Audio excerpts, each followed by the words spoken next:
आज हम class 12 maths के बारे में पढ़ेंगे। ये ईपी बोर्ड एग्जाम 2025 में पक्का 2 नंबर का सवाल आएगा और हर प्रत्येक साल आता है एक सवाल। तो कैसे आता है वो देखिए। यदि साइन एक्स का लॉग एक्स के सापेक्ष अवकल गुणांक ज्ञात कीजिए।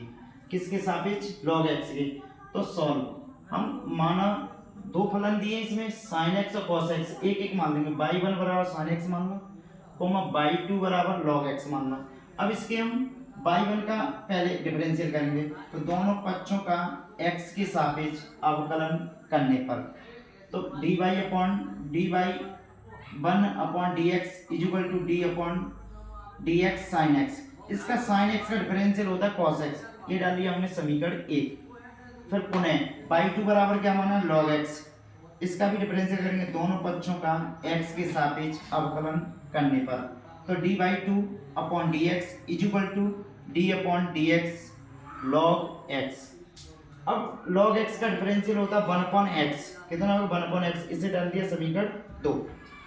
समीकरण एक में समीकरण दो से भाग देने पर तो ये फॉर्मूला होता है जब दो फलन दिए d y upon d x equal to d y one upon d x upon d y two upon d x. हम समीकरण दोनों भाग दे देते हैं तो d y upon d x कितना है? Cos x. D y upon कितना है? पहला समीकरण कॉस एक्स, दूसरा कितना है? One upon x x, one upon x. तब ये कौन सी का काम कर रहा है? चौथी का। यहाँ पर दूसरी है ना तो ये कहाँ पे जाए? फर्स्ट की जगह। तो ये आ जाएगा एक्स कॉस एक्स। तो d y upon d x equal to x cos x. ये आंसर हो गया इसका। अब इसी प्रकार एक और सवाल है। ये देखो बहुत बड़ा सवाल होता है। यहाँ पर देखो हमने सॉर्ट कर दिया कैसे।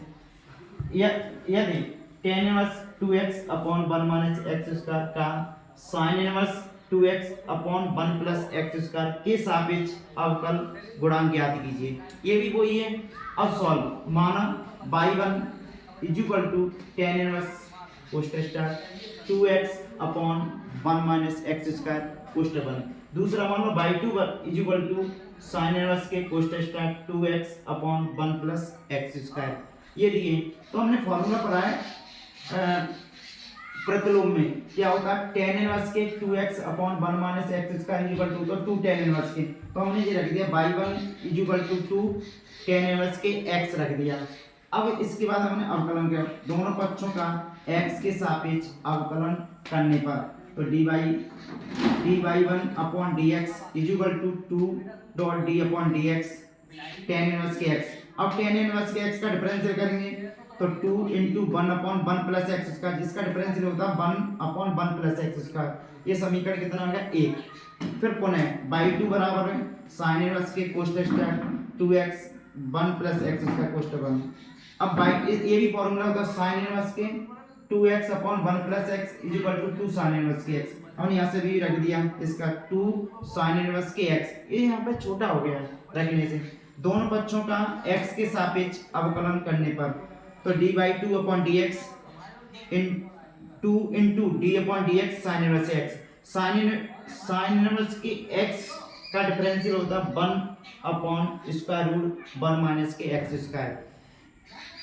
अब वही चीज इसमें पहले में की, इसमें भी समीकरण एक में समीकरण दो से भाग देने पर क्या दिया? भाग।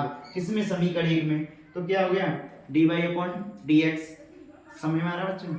इक्वल टू 2 इंटू इसका समीकरण एक कितना दिया है? 1 upon 1 plus x square upon समीकरण दो कितना दिया है? 2 इंटू 1 अपॉन अंडर रूट में 1 माइनस के एक्स स्क्वायर